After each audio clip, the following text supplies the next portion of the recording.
You think you know what a real threat sounds like. You are wrong. A threat is not a scream.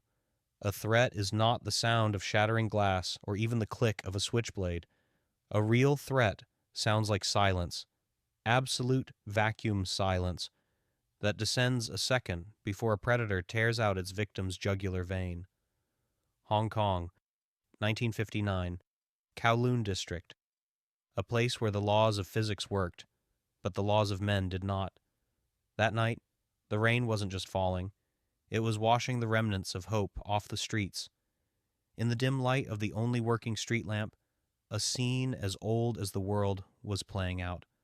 5 wolves, 1 old, lame sheep, and 1 passerby whom none of them took into account, until it was too late. But before we get to the blood, let's talk about the physiology of fear. In the center of the circle stood an elderly man. His name was Mr. Chen. In his hands was a worn leather bag. There was no gold in it, only documents and a change of shirt. But for the 5 teenagers surrounding him, the contents didn't matter. They wanted power, the cheapest and dirtiest form of power, the humiliation of the weak. The cortisol level in the old man's blood was off the charts.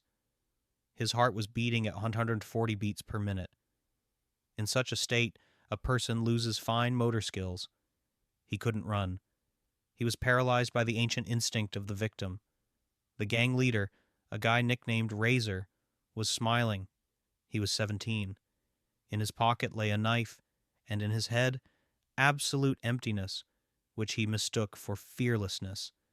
He felt like the king of the asphalt jungle. He thought he controlled the situation. He was wrong. The situation was controlled by the man standing 10 meters behind them. A man in a cheap but perfectly ironed suit. He didn't slow his pace when he saw the knives. He didn't cross to the other side of the street. He simply walked, rhythmically, calmly, like a metronome counting down the last seconds of someone's normal life. It was Bruce Lee, but not the Bruce you saw in the movies. There were no cameras here, no takes, only raw reality. Pay attention to one detail.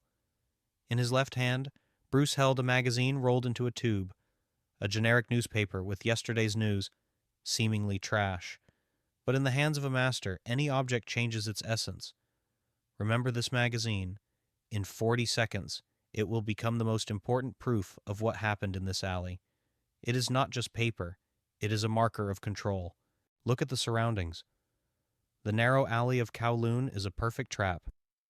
The walls are covered in slippery mold. Underfoot is a mixture of mud and machine oil. For an ordinary person, this is a death sentence. Nowhere to run. Nowhere to hide. Any sudden movement on such a surface will lead to a loss of balance. And Razor, the gang leader, knows this. He believes geography is on his side, but he misses one detail. What is slippery mud to him is just a variable in the friction equation to Bruce. While the teenagers shift from foot to foot, trying to find stability, Bruce has already adapted his stance. He slightly bent his knees, lowering his center of gravity. His soles don't slide. They stick to the surface. You didn't even notice this micro movement, but it is exactly what decides right now who walks out of here on their own legs and who gets carried out. Look at the faces of the other 4 gang members. Do you see their smirks? These are the grins of jackals, who are sure the lion is old and toothless. Their brains are poisoned by a cocktail of testosterone and a sense of impunity. They are used to fear working flawlessly.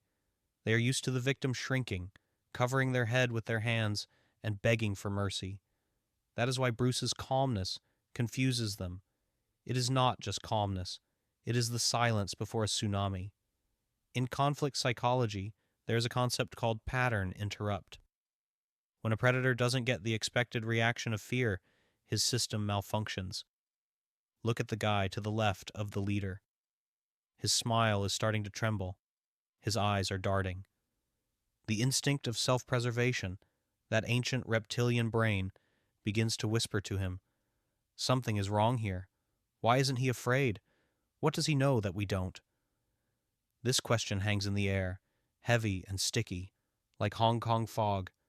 And now, let's return to the magazine in Bruce's left hand. Why do I ask you not to take your eyes off it? Because this rolled-up roll of cheap paper is currently the loudest statement of power. Think about it. When you prepare for a fight, what is the first thing you do? You free your hands. You clench your fists. You prepare to grab, strike, defend. Bruce didn't throw away the magazine. He didn't even move it to his pocket. He kept one hand occupied. Do you know what that means in body language? It is an insult. It is a spit in the face of each of these guys. Bruce is telling them, without words, I don't need two hands to deal with you. One is enough for me. And I am so confident in this that I won't even wrinkle the morning news. This is the highest form of psychological dominance, and Razor feels it. His ego is bruised. His authority is under threat. Anger clouds his eyes, narrowing his peripheral vision. He sees only the figure in front of him, but he stops seeing the details, and details are everything. Bruce sees the trapezius muscle on the opponent's neck tense up before the strike. It's a telegraph, a signal sent half a second before the action. Bruce sees the pupils dilate, trying to capture more light. He hears the leader's breathing falter. The inhale is too short, the exhale too sharp. Oxygen is not reaching the muscles in the necessary volume. In 20 seconds, this guy will be tired, even if he doesn't throw a single punch. He is burning his energy in vain, just standing still. Bruce, however, is in a state of 0 point. His pulse is 60 beats. His muscles are relaxed like water. In the physics of a strike, tension is a break. For a strike to be fast, the muscle must be relaxed until the very moment of contact. Bruce is a loaded spring that looks like a piece of soft clay. The distance shrinks. The knife blade continues its path. For the spectator, it is an instant. For the master, it is an eternity. At this moment, Bruce makes a decision, not just to win, not just to disarm. That would be too simple. He decides to teach a lesson. A lesson that will be written in the language of pain but read by the mind. He could have struck the throat. He could have gouged out the eyes. But Bruce is not a killer. He is an architect. And right now, he is going to rebuild his opponent's skeleton without damaging the load-bearing structures, but forever changing the facade. Are you ready to see physics defeat brute force? Are you ready to see what happens when the human body collides with an object that does not obey the laws of fear? Watch closely, because the next movement will be faster than the speed at which your eye transmits the signal to the brain. History is about to be written. In blood, on wet asphalt. The knife blade sliced the air exactly where Bruce's carotid artery had pulsed a second ago. The sound was quiet, whistling, the sound of death missing by 3 inches. To the ordinary observer, it looked like luck. To Razor, it looked like magic. But to Bruce, it was simple geometry. He didn't jump back. He didn't dodge to the side. He did what contradicts every instinct of self-preservation embedded in us by evolution. He stepped toward the blade. Why? Because in close combat, safety is not at a distance, but inside the opponent's guard. When the arm with the knife is extended, it is weak. The lever loses power. Bruce knew this. Razor did not. At that moment, when inertia pulled the attacker forward, his right leg planted firmly on the asphalt, taking the weight of his entire body. This was the stance phase. In the anatomy of combat, this is called the dead point. In this fraction of a second, a person cannot change the direction of movement. He is a hostage of his own gravity, and it was precisely into this point that Bruce directed his answer. It wasn't a beautiful roundhouse kick like they show in cheap action movies. It was a short, dry movement with the foot, Jeet Kune Do, the way of the intercepting fist, but in this case, the intercepting foot. A side kick to the shin, low, invisible. Do you know what happens when a hard heel slams into the perineal nerve just below the kneecap? It is not just pain. It is a system failure. The nerve sends a signal of such intensity to the brain that the central nervous system momentarily shuts down the limb to prevent shock. Razor's leg didn't just buckle, it disappeared from his perception. The support structure collapsed. Did you hear that sound? Not a scream. The scream will come later, when the brain realizes what happened. First, there was a dry, sickening click, the sound of a joint going beyond its natural amplitude. The body of the gang leader, deprived of support, continued to fall forward by inertia, straight at Bruce. It would seem they are about to collide. Now, a dirty scuffle on the ground will begin. But Bruce is not a wrestler. He is an architect of space. Now stop. Take a deep breath. Look at this scene. Imagine yourself in the place of these teenagers. You see your invincible leader, the man you considered the god of the street, suddenly break in half like a marionette with cut strings. What do you feel? Rage? No. You feel cold in your stomach. You realize that everything you knew about fighting was a lie. Would you rush to help? Or would your fear chain you to the ground, forcing you to watch this like a slow-motion catastrophe? Answer yourself honestly. Most people choose the latter. Razor was falling face down. His chin was open, an ideal target for an uppercut that could send him into a coma. But Bruce didn't strike with his fist. Instead, he slightly turned his torso. This movement was smooth, like turning a key in a lock. He put out his elbow. The ulna is one of the hardest bones in the human body. When it meets the soft tissues of the solar plexus in a counter movement, physics does all the work for you. Bruce didn't need to invest strength. The attacker invested the strength himself, falling onto the extended barrier. The thud was dull, like a hammer hitting a bag of wet sand. The teenager's diaphragm spasmed instantly. This condition is known as having the wind knocked out. The lungs try to pull in air, but the muscles are paralyzed. The person opens their mouth like a fish thrown onto the shore, but cannot take a breath. The panic that grips the brain at this moment is scarier than any physical pain. You think you are dying. Razor collapsed onto the wet asphalt at Bruce's feet. The knife flew aside with a clatter, sliding through a puddle. Silence returned to the alley, but now it was a different silence, heavy, ringing. The 4 remaining hooligans froze. Their eyes darted from the crumpled body of their leader to the face of the man who did it. They were trying to assemble the puzzle. How? How did this happen? Only 3 seconds had passed. No one even had time to blink. And here arises the most important question. The question that should torment you the most right now. Remember the magazine? That very rolled-up magazine in Bruce's left hand. You probably forgot about it in the heat of the fight. You were watching the strikes, the falls, the pain. But mastery lies not in what we see, but in what we miss. Look at Bruce's left hand now. The magazine is still there. It is still rolled into a perfect tube. Bruce delivered a kick, turned his torso, met the opponent with an elbow, completely destroying the threat. And while doing so, he did not unclench the fingers of his left hand. He did not crumple the paper. He did not use his second arm even for balance. Do you understand what this means? It means he didn't even strain. For him, this was no more difficult than brushing dust off his shoulder. The teenager on the ground wheezed, clutching his knee and trying to inhale. Bruce stood over him, absolutely calm. Not a drop of sweat on his forehead. Breathing even, through the nose. He looked at the other 4, not with a threat, with interest, like a scientist looking at lab mice that suddenly realized the maze has no exit. In their eyes, the question read, "Who is next?" But was it a question? Or was it a plea to just be let go? Crowd psychology works strangely.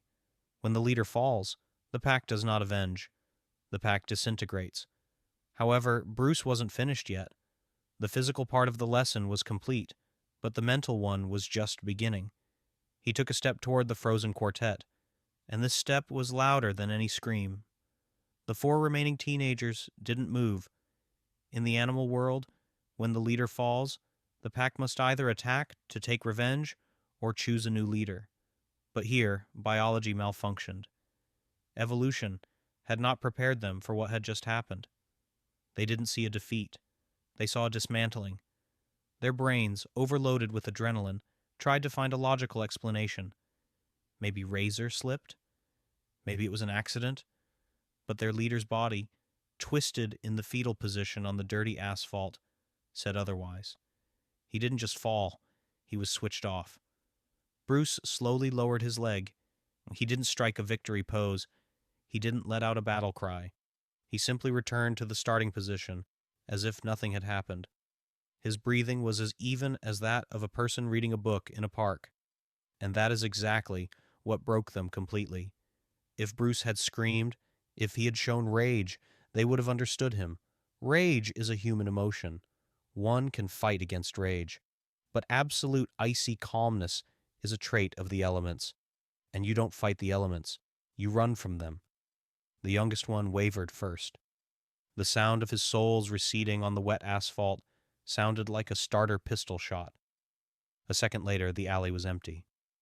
4 shadows dissolved into the labyrinth of Kowloon, leaving their king alone in a puddle of his own helplessness and rain. Now only 3 remained in the circle of light. The old man clutching the bag to his chest, the guy writhing in pain, and Bruce. But before we learn the finale of this drama, let's return to the main secret of this scene. To that very twist that changes the meaning of everything that happened. Remember the magazine? For the entire minute that the fight lasted, while stereotypes and joints were breaking, your attention was riveted to the strikes. But the real story was not in the legs and not in the fists. It was in Bruce's left hand. He brought the rolled-up magazine to his eyes, slowly, demonstratively. Paper is an amazing material. It possesses memory. Any tension of the fingers, even the most insignificant, leaves a mark on it. If Bruce had been afraid for even a fraction of a second, if his muscles had involuntarily clenched at the moment of the knife attack, the paper would have been crumpled. This is the physiology of stress. When we attack or defend, our hands instinctively clench into fists. It is a reflex that is almost impossible to control. Almost. The magazine was perfectly smooth. Not a single crease, not a single fold. Do you understand what this means? It is not just a trick. It is a diagnosis. It means that for Bruce, this fight was not stress. His pulse didn't quicken by even a beat. His nervous system didn't switch into fight or flight mode. For him, neutralizing an armed opponent was a routine action, comparable to opening an umbrella during rain. It was not a fight. It was a surgical operation performed in passing, and the magazine was the proof of his absolute inhuman control. Bruce moved the undamaged press to his jacket pocket. Then he took a step toward the lying teenager. Razor tried to crawl away. The pain in his leg pulsed, radiating to his lower back, and his diaphragm still refused to work fully. There was no more arrogance in his eyes. There was primal terror. He expected to be finished off now. On the streets of Kowloon, those who are down get beaten most often. It is the law of the jungle. Bruce squatted down beside him. He didn't raise his hand to strike. He reached out, but not to help him up and not to hit him. His fingers, hard as steel, rested on the guy's shoulder, exactly on the attachment point of the deltoid muscle. A light pressure, and the guy froze, paralyzed not by force, but by the authority of this touch. Your leg. Bruce's voice was quiet, but in the empty alley it sounded like thunder. The perineal nerve is intact. You will limp for 3 weeks. That time will be enough for you to think. The guy looked at him, unable to blink. He didn't understand what was happening. Why is he still alive? Why isn't he being humiliated? You thought power was the knife, Bruce continued, looking straight into the teenager's dilated pupils. You were wrong. The knife makes you weak. Because with a knife, you stop thinking. You rely on steel, not on yourself. Bruce removed his hand. The pressure disappeared, but the weight of the words remained. This was the real plot twist, the twist. Bruce didn't just protect the old man. He saved this guy. If Bruce hadn't intervened, if the old man had resisted, Razor might have used the knife. And then his life would have ended today, in prison or on the gallows. Broken pride and a bruised nerve. It was a low price for a lesson that could save his life. Bruce didn't destroy the enemy. He destroyed his delusion. The guy on the asphalt stopped wheezing. Breathing was returning, and with it came realization. He had just encountered something that was above his understanding of street hierarchy. He didn't lose to a man. He lost to a philosophy. Bruce stood up, lightly, springily. There wasn't a speck of dust on his suit. He turned to the old man, who had been standing with his back pressed against the wet wall the whole time, watching what was happening like a religious phenomenon. Mr. Chen was still clutching his bag so hard that his knuckles turned white. He saw the technique. He saw the speed. But only now, looking into the calm eyes of his savior, did he begin to understand what exactly had happened in this dark alley. It wasn't violence. It was the restoration of balance. The silence that descended on the alley was heavier than the fight itself. It wasn't the silence of peace. It was the silence after an earthquake, when the dust settles, and the survivors try to understand if the earth is still beneath their feet. Bruce stepped toward the old man. Mr. Chen, pressed against the wall, stopped breathing. His brain, clouded by panic, refused to switch modes. A second ago, he saw a destruction machine breaking bones with the indifference of a hydraulic press. Now this machine stood before him at arm's length. What was he waiting for? That Bruce would demand payment? That he would read a lecture on morality? Or maybe that this demon in human form would simply vanish like a hallucination? Bruce made a movement with his hand. The old man instinctively flinched, shrinking into a ball, but no blow followed. Bruce's hand, the very right hand that had just sent the gang leader into a world of pain, gently adjusted the strap of the bag on the old man's shoulder. This movement was so mundane, so human, that it shocked more than the hooligan's broken leg. In this gesture lay the main paradox of martial arts, which is inaccessible to most. The hands capable of killing are the same hands capable of protecting. The difference is not in anatomy. The difference is in intent. "Go home, father," Bruce said. His voice was even, devoid of the steel that rang out a minute ago. "And don't look back." He didn't wait for gratitude. He didn't need bows or tears of relief. In Bruce's world, saving the weak is not a feat. It is hygiene. When you see trash on the road, you clean it up. When you see injustice, you eliminate it. There is no place for pride here. Bruce turned around. He adjusted the lapels of his jacket, checking if his tie had shifted. Perfect. Not a single extra crease. He stepped into the darkness, to where the lantern light dissolved into the curtain of rain. The sound of his footsteps was rhythmic and light. Click, click, click, like a metronome that started counting normal time again after a short glitch in the matrix of reality. And now, look at this scene through the eyes of the one left lying on the asphalt. The guy nicknamed Razor was still clutching his knee. The pain began to transform. From a sharp flash, it turned into a dull, aching throb that would be with him for the next few months. But the most terrible wound was not on his leg. It was in his head. He watched the departing figure and understood one terrible thing. He wasn't defeated. He wasn't even punished. He was simply pushed aside, like an annoying branch blocking the path. Bruce didn't call the police. He didn't lecture. He left the guy alone with his pain and humiliation. And that was the cruelest, and simultaneously the most merciful lesson. Why merciful? Ask yourself this question. If Bruce had simply beaten them, they would have hated him.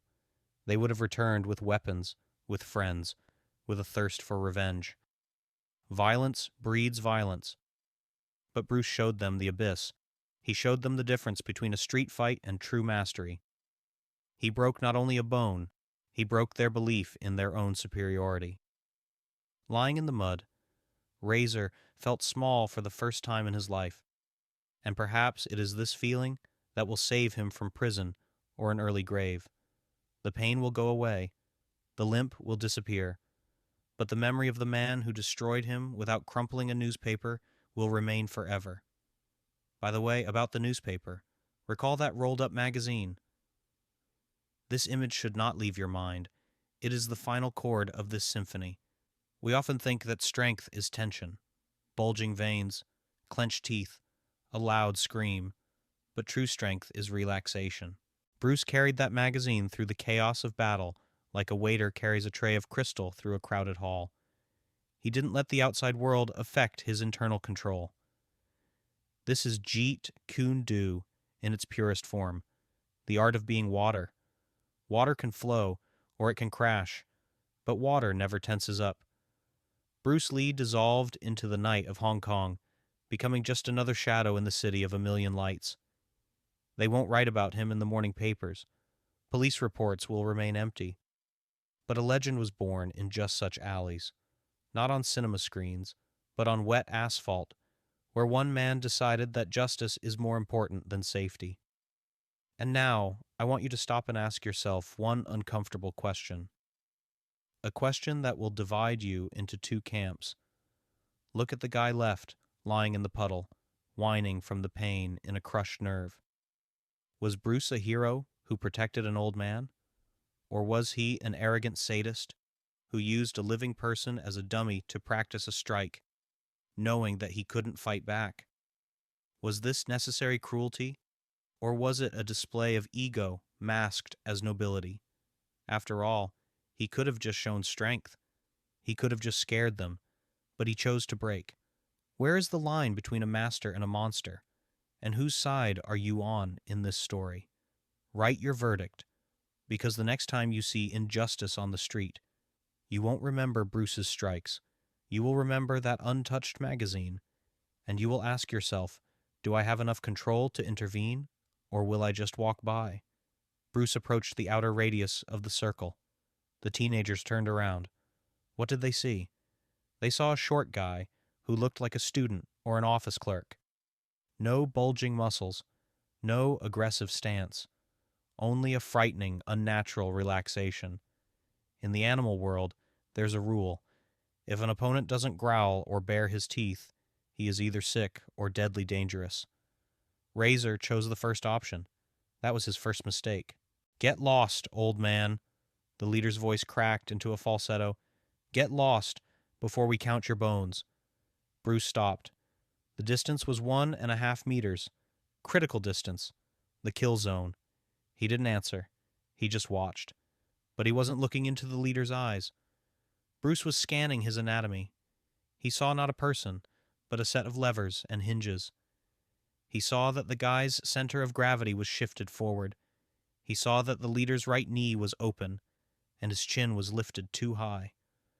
For an ordinary person, this was a posture of threat. For Bruce, it was an invitation. The silence in the alley became dense, like water. The other 4 hooligans began to tighten the ring. They felt numerical superiority. 5 against 1. The math was on their side. But a fight is not mathematics. It is geometry and physics. And in these sciences, Bruce was a professor.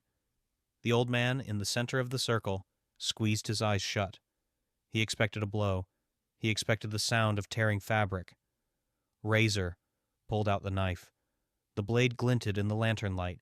He lunged. A stupid, wide, sweeping lunge calculated to frighten. At that moment, time slowed down for Bruce. Adrenaline didn't cloud his mind.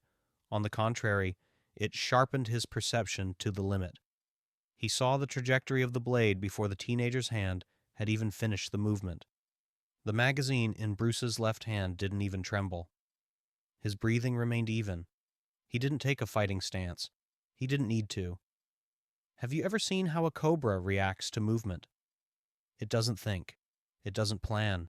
It simply becomes an extension of its enemy's intention. Razor thought he was the hunter. He didn't know that he had been in a trap for 3 seconds already. Bruce slightly shifted his weight to his right leg. A barely noticeable movement. A microscopic shift of the axis. Energy began to accumulate in the hip, ready to be released through the kinetic chain. None of the 5 understood what had happened yet. They saw a victim in front of them. They didn't know that they had just signed the death warrant for their own illusions of power. The blow has not yet been struck, but in Bruce's head, the fight is already over. It only remains to formalize it physically. Let's freeze this moment. right here, a fraction of a second before kinetic energy turns human bone into dust. To understand what will happen in a moment, one must first understand the architecture of this scene. This isn't just a brawl in a back alley. It is a collision of two different universes. On one side, chaos, rage, and cheap alcohol. On the other, absolute, mathematically calibrated order.